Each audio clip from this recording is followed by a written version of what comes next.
market, you already have the news that Bitcoin lost $44 billion US dollars. Investors lost $44 billion in January, those who bought Bitcoin.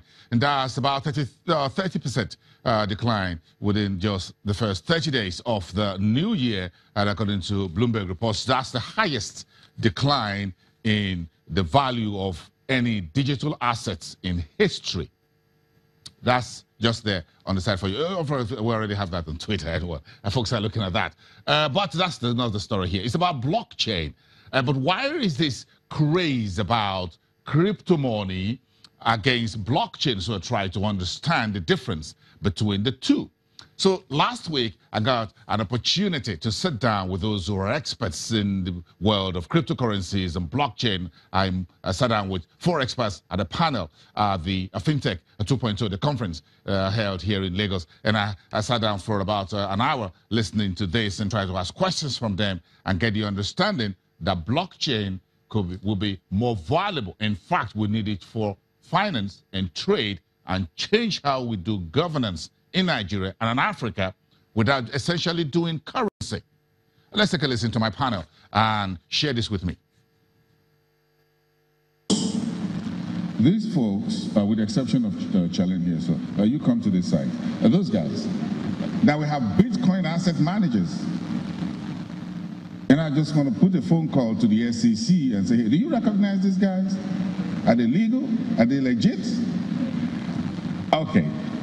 So, you guys trying to wriggle your way into my world of financial system with blockchain and cryptocurrency. So I like that. He's smiling. He's one of those making money. He knows the opportunities in Bitcoin asset management. So,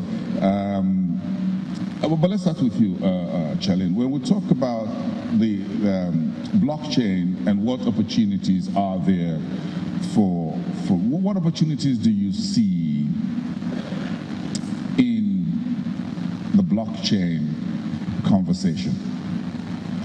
So we use Bitcoin as a token of settlement to significantly lower the cost and increase the speed of cross-border payments.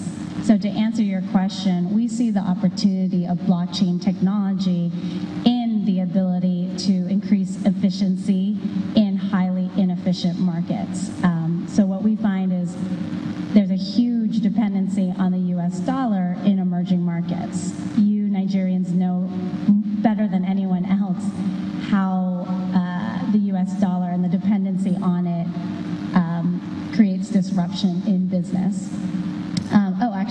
I had a few slides. Yes. So here are some examples of blockchain technology. Actually, I might just stand for a second if that's okay. So this is my favorite slide from Citibank. And for those of you guys who aren't familiar with blockchain, really see it as more of a platform. Let's not get confused because we've been talking a lot about cryptocurrency, which is one of many applications of blockchain technology, which I'm sure these gentlemen will also speak about.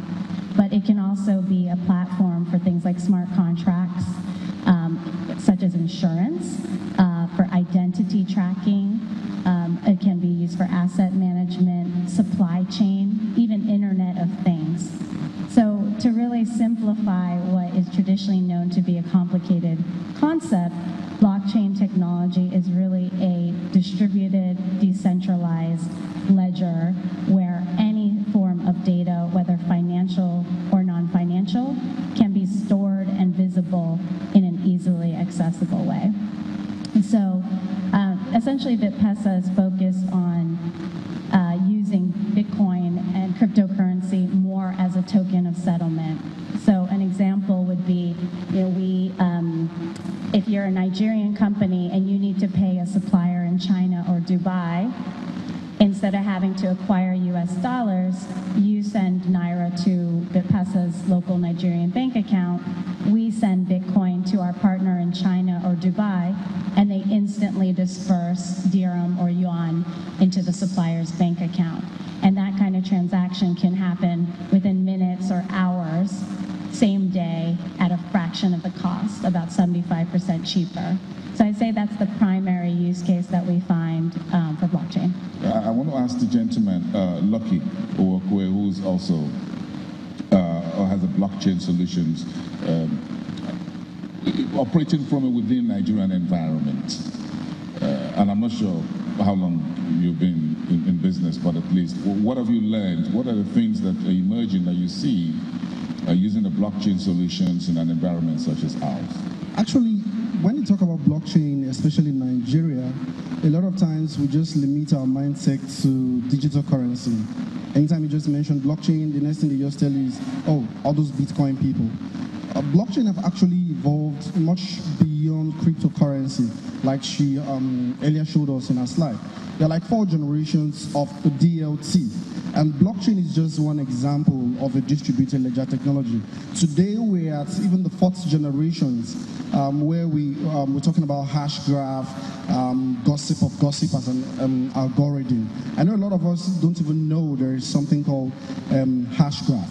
But back to the Nigerian market, I remember sometimes in August of last year when the Central Bank of Nigeria asked me to come and break down this thing called digital currency, what's it all about, and their views before was more like if you trade Bitcoin, you are your own, or it's a risky thing.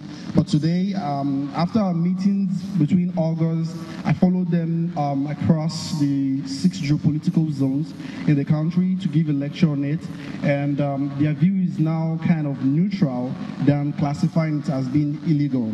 Okay, there's quite a use case for the technology itself, but right now, at this point in time, Nigerians are more focused on that aspect that has to do with money. A lot of us who buy Bitcoin are buying it for speculative purpose, on the grounds that if the price goes up, they liquidate or sell it and then take their profits. For us as a company, yes, we won't deny clients that aspect of it, but we know there are more use cases beyond digital currency itself. And about 4 days ago, I had an interview with Bloomberg Television. It was published on their website about digital currency ecosystem. And hopefully next week, I'll be having another interview with Cointelegraph. They are looking at Nigeria as a huge market. I know sometimes in 2016, Nigeria used to trade somewhere around $300,000 a week, but as of last year, November, we were doing even as high as close to $20 million. That's if you combine all the exchanges like BitPesa, Luno, Remitano, Paxful, local Bitcoin, and so many others, alongside with other people who do peer-to-peer system. That's those ones that are off the radars from the eye of the government or the authorities. These are quite huge, because if we look at the volume of trade we do currently in this country, it's when I put it on a monthly basis, it's quite enough to run some states currently as we speak. The amounts of money Nigerians are engaging in us in terms of buying and selling digital currencies. Mind you, it's not only Bitcoin that people are buying right now. There are other cryptocurrencies which they are buying. The volumes we do Nigerians are doing right now, they are so huge that they can even run some states in the country for an entire month. But Bolaji, you folks are the guys are the asset managers now for the blockchain. So, who should we focus on? The guys who want to trade for speculative purposes, or we should use blockchain as a game changer for businesses, for trade, whatever, trade finance and things like that? First of all, what everybody has to know, I'm not sure everyone is clear on this. Cryptocurrency and blockchain is not MMM. It's not a Ponzi scheme. You don't have to bring your friends and family to register. It's not a multi-level marketing program. No, not at all. These are digital assets based on distributed ledger system. So if you want to understand what a distributed ledger system, think about MasterCard or Visa network. It's a payment network. So essentially it's owned by a company and shareholders. So for every transaction, there's a fee. The card owner pays and the merchant pays. And that fee, after the issuing bank and all the other parties involved take their cut, there's a profit going to MasterCard or Visa. and then eventually to the shareholders. In a similar way, the blockchain network has what you call miners. The miners are the ones that make the network possible. So they process transactions.